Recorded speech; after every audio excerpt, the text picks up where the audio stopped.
이번 시간 키워드는 프롬프트, GPT 3.5, 빙챗, 구글 바드입니다. 이야기를 나눠볼까? AI와 함께하는 글쓰기 첫 번째 시간입니다. 오늘 학습할 내용은 학교에서 쓸 수 있는 프롬프트 만들기와 다양한 대화형 AI 플랫폼을 체험하는 것입니다.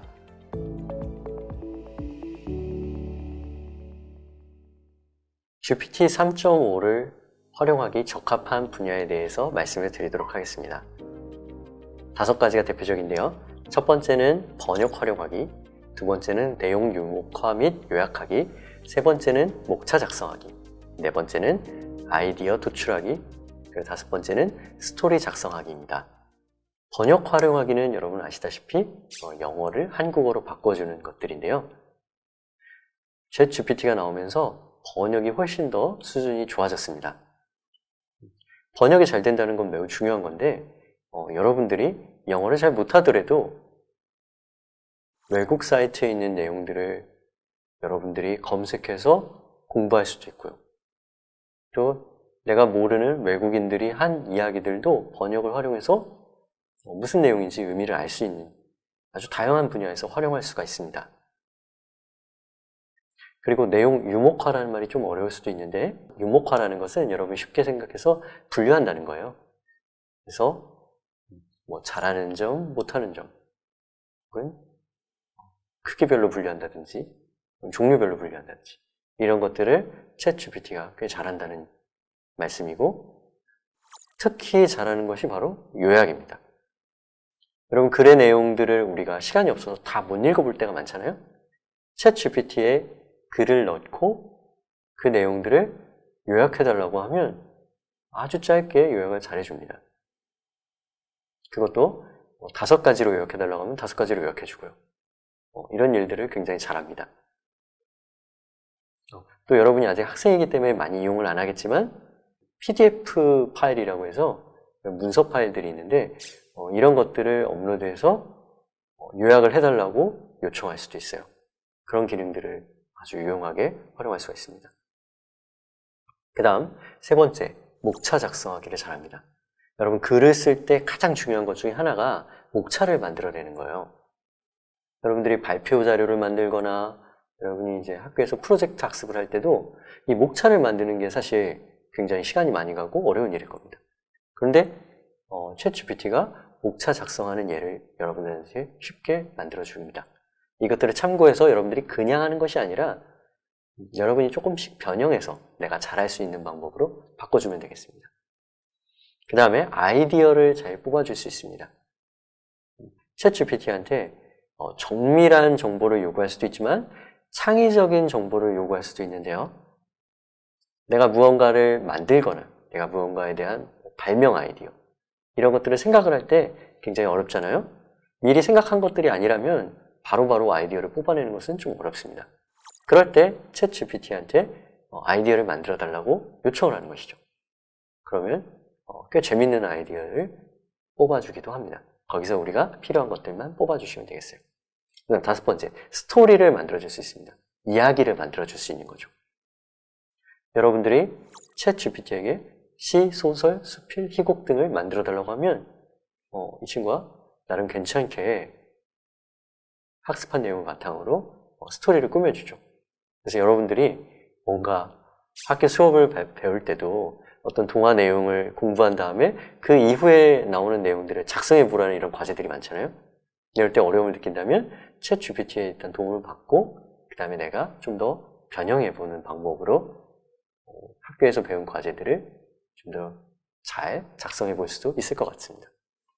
그러면 반대로 챗 GPT를 활용할 때 유의할 점도 좀 알아보셔야 될 것 같아요. 첫 번째는 여러분들 아마 이런 것들을 많이 해보실 텐데 학교에서 역사 관련 내용들을 배우고 챗 GPT에 물어보는 일이 있을 거라고 생각을 합니다. 그런데 역사 관련 내용은 생각보다 잘하는 경우도 있지만 잘 못하는 경우가 꽤 많았어요. 이건 왜 그러냐면 챗 GPT가 이제 인터넷을 기반으로 공부를 하는데 주로 한국말보다는 영어를 공부하는 일이 많았겠죠. 그러다 보니까 한국 역사에 대해서 약간 데이터가 부족한 내용들이 많이 있습니다. 가짜를 진짜처럼 꾸며내는 일이 종종 있어요. 선생님이 하나만 예시를 들어주면 작년에 이제 크게 뉴스에 나왔던 이야기 중에 하나인데 어떤 이제 누리꾼이 챗 GPT에게 이렇게 물어본 거예요. 세종대왕님이 맥북이라는 노트북을 부순 사건이 있었는데 그거에 대해서 한번 설명해줘. 이렇게 요청한 거죠. 장난스럽게. 그랬더니 챗 GPT가 어떻게 얘기했냐면 지금 말씀하신 세종대왕이 맥북을 부순 사건은 조선왕조실록에도 기록되어 있는 사건이고 영의정 누구누구가 그때 막 세종대왕님께 이렇게 건의했고 이런 식으로 꽤 그럴듯하게 꾸며내서 굉장히 유명해질 경우가 있어요. 이렇듯 진짜를 가짜처럼 꾸며내는 것을 어려운 말로는 AI 할루시네이션이라고 하는데 한국말로는 AI 환각입니다. 챗 GPT는 여러분 기계이고 우리처럼 마음을 가지고 있지는 않습니다. 그렇기 때문에 얘가 뭔가 여러분들을 속이려고 하는 의도가 있는 것은 아니에요. 하지만 컴퓨터는 우리가 명령을 내리면 무조건 해야 되기 때문에 가장 이제 확률이 높은 것을 뽑아서 낸다고 했죠. 그러다 보니까 가짜가 마치 진짜인 것처럼 얘가 이렇게 지어내는 경우가 있는 것이죠.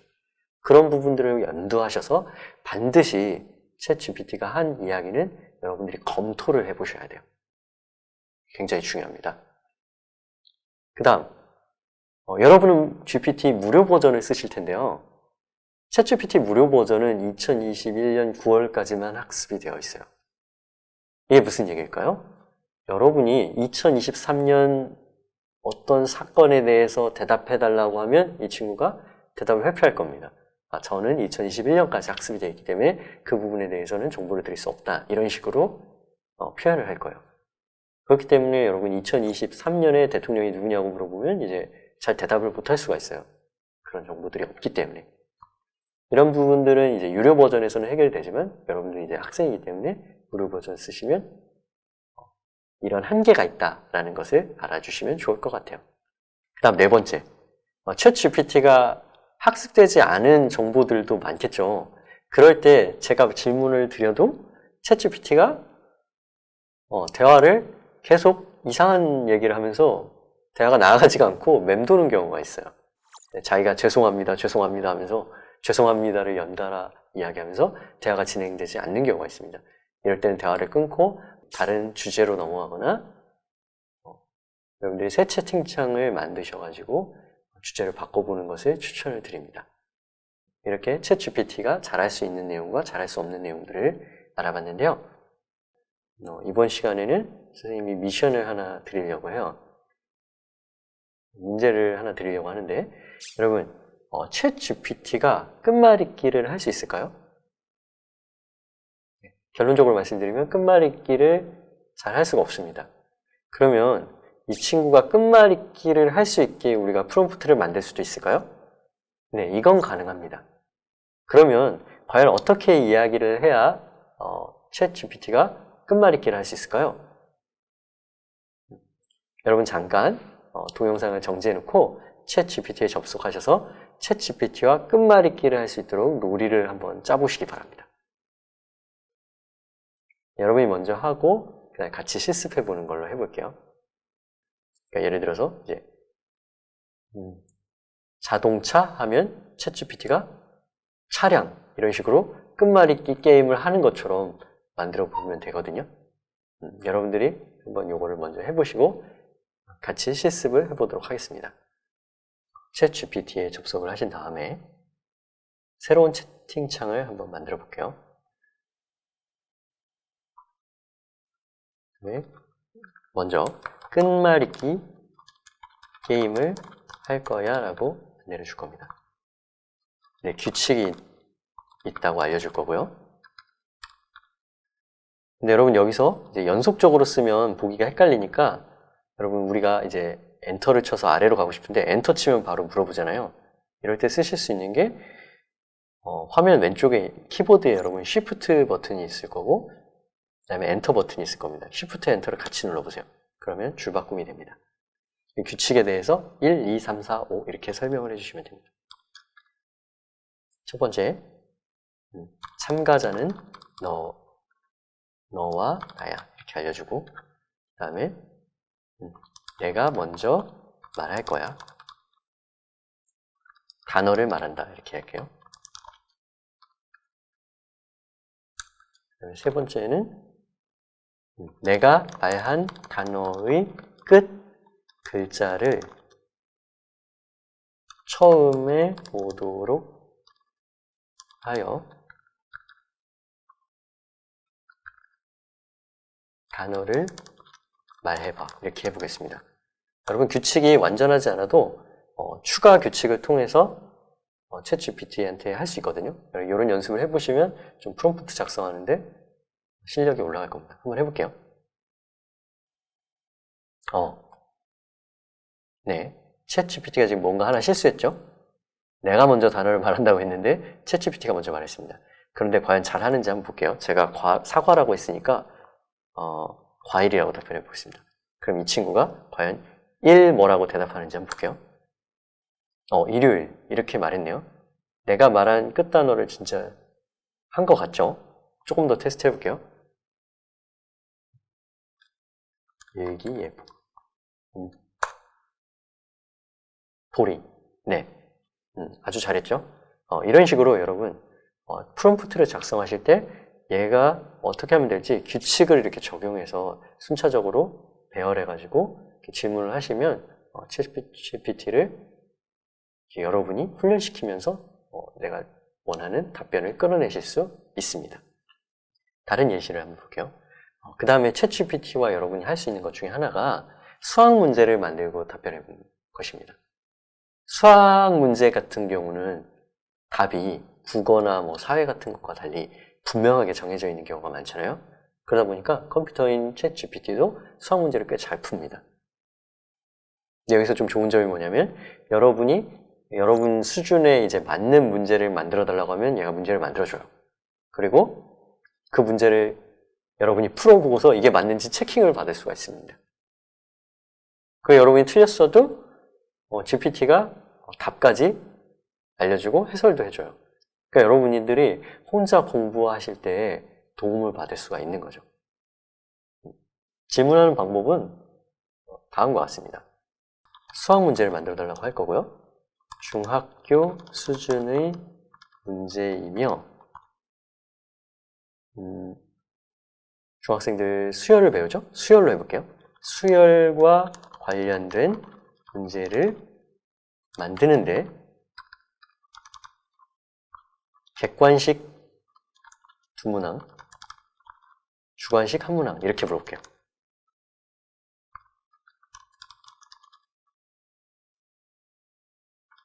이렇게 해보겠습니다. 자, 이러면 어떻게 할까요? 잘할까요?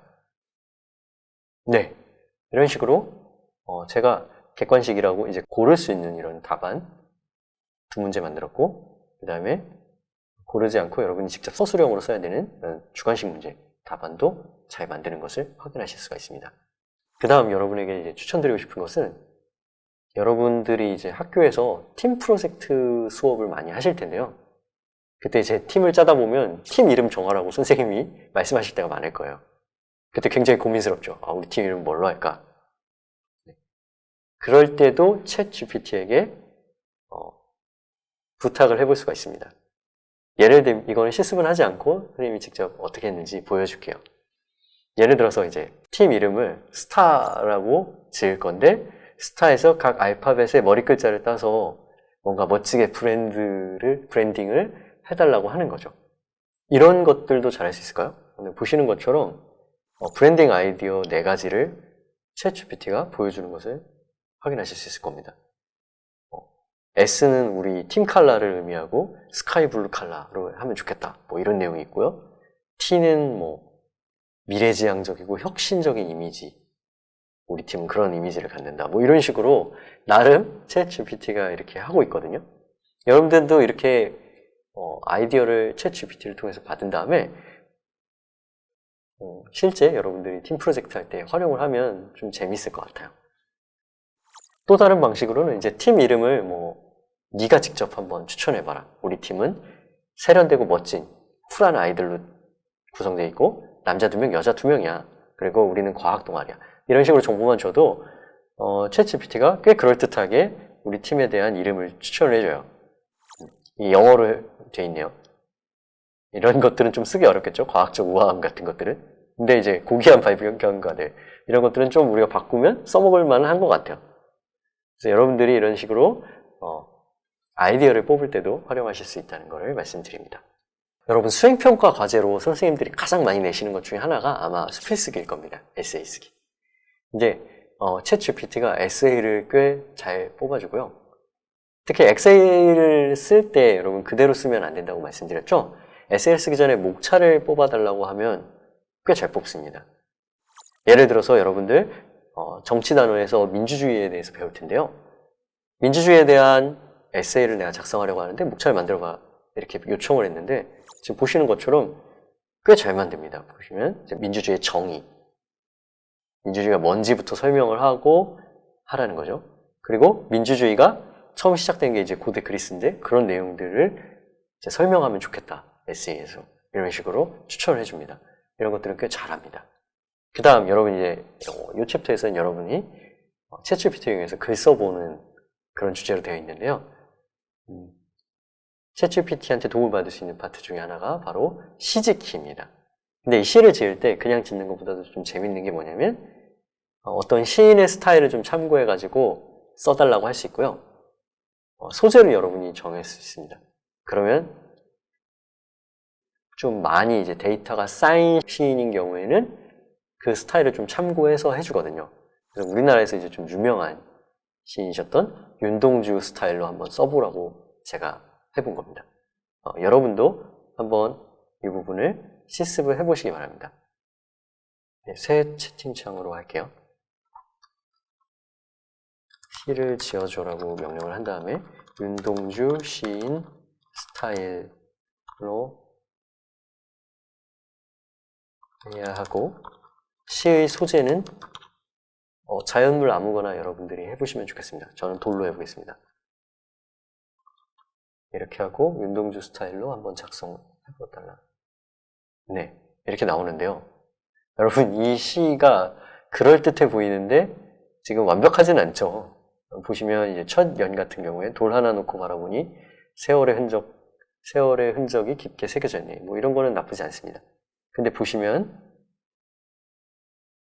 윤동주처럼 돌처럼 이런 부분들은 좀 적절하지 않은 것 같죠. 그럴 때 여러분들이 추가 메시지로 윤동주처럼이라는 그 식구는 삭제해달라 이런 식으로 요청을 해서 좀 더 시를 보완할 수가 있습니다. 그런 방법으로 시 짓는 것을 해보실 수가 있고요. 선생님이 이걸 몇 번 테스트를 해봤는데요. 잘 되는 시인이 있고 잘 안 되는 시인이 있습니다. 예를 들어서 김소월 시인 같은 경우는 그 시의 그 느낌을 잘 살리지 못하는 것 같더라고요. 그래서 윤동주 시인이나 이육사 시인 이런 경우는 약간의 느낌을 좀 살리려고 하는 것들을 보실 수 있습니다. 그래서 여러분들이 여러 가지 테스트 해보고 재미있는 작품들을 한번 만들어 보는 것을 추천을 드려요. 그 다음에 또 재밌는 것은 이제 동화나 소설을 써보라고 명령을 내릴 수가 있거든요. 그래서 여러분 학교에서 배우는 내용하고 좀 관련지어서 저는 이런 걸 한번 해봤습니다. 나니아 시리즈 같은 판타지 동화를 써보라고 한 다음에 마지막 편 이후의 후속 이야기를 네가 지어보라고 했습니다. 이런 학습을 많이 하시죠, 여러분 국어 시간에. 챗GPT한테도 이렇게 부탁을 할 수가 있는데요. 보시면 나니아 같은 경우는 이제 전 세계적인 명작이잖아요. 그래서 데이터가 많은지 꽤 그럴듯하게 작성하는 것을 볼 수가 있었습니다. 예를 들면 여기 나오는 주인공이 이제 피터나 수잔, 에드먼드 루시가 이제 주인공인데 이 주인공 친구들을 정확하게 이제 뽑아주고 있고 이제 이 친구들이 이제 원래 주인공이었는데 이제 사라졌다. 뭐 이런 내용들로 작성을 하고 있는 거죠. 그래서 흥미진진하게 여러분들이 창의적으로 활용해 볼 수가 있을 것 같아요. 또 여러분 하실 수 있는 게 희곡, 시나리오, 연극 대본 등을 작성할 수가 있어요. 그래서 제가 보여드리는 프롬프트 예시는 이겁니다. 중학교 학예에서 쓸 연극 대본을 만들 건데 정보를 좀 주셔야 됩니다. 대본을 작성하는 것은 어느 정도 챗 GPT에게 정보를 주셔야 좀 제대로 만들 수가 있거든요. 그래서 배경은 이제 현대극이라는 거, 현대에서 이루어지는 배경을 설명을 해줬고요. 그 다음 등장인물은 5명입니다. 그래야 이제 역할이 이제 5명이 배치가 되겠죠. 그 다음에 어느 정도의 이런 주제 정도는 잡아주시고 하시면 좋을 것 같아요. 저는 학교폭력 사건이 일어났고 그것이 이제 갈등이 해결되는 과정이면 좋겠다라고 요청을 해봤습니다. 그랬더니 제목이 우리 모두의 풍요로운 정원. 굉장히 제목이 평이한 제목인데요. 여러분들 이런 것들은 나중에 수정하시면 됩니다. 보시면 여러분 그 장면 1, 학교 교실 이런 식으로 나름 구체적으로 그럴듯하게 지금 대본을 뽑아내는 걸 확인하실 수 있을 것 같아요. 밑에 보시면 괄호쳐 있는 건 이제 지문이죠. 이런 것들도 표현이 되어 있고요. 그 다음에 등장인물 5명 나오고, 그 다음에 역할에 맞게 이제 대사로 처리되는 것을 확인하실 수가 있습니다. 그래서 여러분들이 이런 거를 확인해서 학예회 때나 또는 프로젝트 발표하실 때 친구들하고 응용해서 하시면 좋을 것 같아요.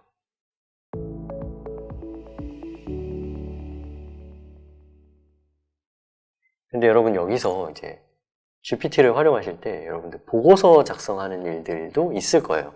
과학이나 사회 같은 경우. 근데 보고서는 이제 논리나 정확성이 매우 중요하거든요. 근데 이때는 GPT만 활용하는 것보다는 빙챗에서도 이제 대화형 AI를 지원하는데 이런 것들을 활용하시면 좀 도움이 됩니다. 왜냐하면 빙챗에서는 이제 출처를 확보할 수가 있거든요. 그래서 빙챗을 활용하는 방법들을 잠깐 보여드리려고 합니다. 근데 여러분 빙을 사용하실 때 빙을 사용하시는 거는 문제가 없는데 빙의 이제 채팅 기능이나 나중에 이제 이미지를 생성하는 거를 활용하실 때는 반드시 회원가입이 돼 있으셔야 됩니다. 근데 빙은 이제 마이크로소프트라는 회사의 그 검색 엔진이기 때문에 구글 회원가입은 안 돼요. 그래서 여러분 여기서는 마이크로소프트 회원가입을 해주셔야 합니다. 마이크로소프트 회원가입하는 것들은 선생님이 간단하게 이제 그림으로만 보여주려고 하는데요. 이메일을 넣으시고 그 다음에 여러분 개인정보 동의를 하셔야 되는데 처음에 보시면 동의가 활성화가 안 됩니다. 그래서 친구들이 안 된다고 하는 경우가 많은데요. 이때 반드시 자세히라고 되어 있는 약관을 읽어보셔야 돼요. 자세히 꼭 들어가셔서 뒤로 가기를 하셔야 이 동의가 색깔이 바뀌어요. 그래서 여러분들 그렇게 하셔야 동의가 된다는 거 말씀을 드리고요. 그 다음에 여러분 이메일 하나 주소가 있으실 텐데요. 구글로 하셔도 되고 혹은 여러분 사용하시는 이메일 주소 넣고 다음을 누르시면 됩니다. 그리고 여러분 이름을 입력하신 다음에 생년월일까지 입력을 하시는데 이때쯤 되면 여러분 그 메일이 도착을 했을 텐데요. 거기에 이제 숫자 코드 6자리가 옵니다. 그 숫자 코드를 넣으시면 회원가입이 되시고 빙챗을 쓰실 수가 있습니다. 근데 이제 계정 가입하실 때 이제 캡처라는 것들이 나오는데 이게 이제 여러분이 진짜 사람인지 아니면 컴퓨터인지 이제 구별하려고 하는 거예요. 이 캡처만 인증을 해주시면 회원가입이 끝나고요. 네, 그럼 이제 빙챗을 직접 체험해 보도록 하겠습니다. 빙챗의 특징은 여러분 요 첫 번째 화면부터 나오는데요. 창의적인 균형 있는 정밀한 요 3단계로 나뉩니다. 그래서 창의적인 선택을 하시면 얘가 약간 상상력을 가미해서 하는 경우가 종종 있고요. 정밀한은 가급적이면 사실에 근거해서 하는 겁니다. 왜 제가 이걸 했는지 아시겠죠? 보고서 같은 거 작성하실 때는 정밀함에 놓고 하시는 게 좋기 때문입니다. 검색하실 때 bing.com으로 검색을 하시면 됩니다. 네, 여러분 bing.com, bing.com에 접속을 하시면 이렇게 초기 화면이 나올 텐데요. 여기서 제일 위쪽을 보시면 채팅이라고 되어 있는 부분들이 있어요. 채팅에 들어가 주시면 되겠습니다. 빙챗을 이용해서 과학보고서 주제를 한번 뽑아볼게요.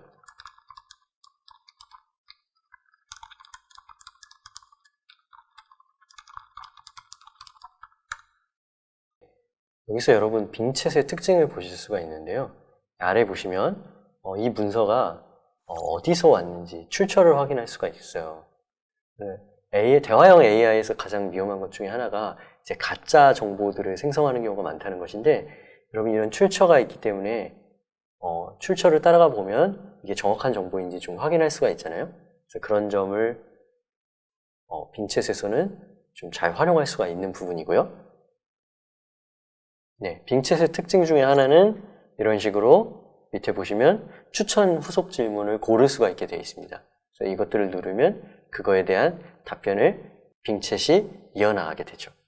그래서 이런 도움을 좀 받을 수 있는 장점이 있는 것 같아요. 그리고 마지막으로 또 유용한 대화형 AI를 하나 더 소개시켜 드릴게요. 이거는 구글 바드입니다. 구글 바드도 특징이 있습니다. 구글 바드 같은 경우에는 여기 있는 예시 프롬프트를 한번 눌러볼게요. 1월 에든버러라는 도시에서 5살 남자아이와 함께 4박 5일 여행 일정을 계획 세워줘. 이런 식으로 했을 때 이렇게 나오죠. GPT나 빙챗과 이제 구글 바드가 가장 다른 점은 뭐냐면 여기 숨어 있는데 이 다른 답안 보기를 눌러보셔야 합니다. 눌러보시면 답안 1, 2, 3이 있거든요.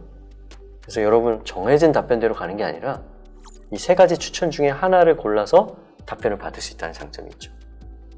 이런 식으로 각 대화형 AI마다 장점들이 있는데 여러분들이 원하시는 목적에 따라서 골라 선택을 하시면 여러분들이 활용하시는데 큰 도움이 될 거라고 생각을 합니다.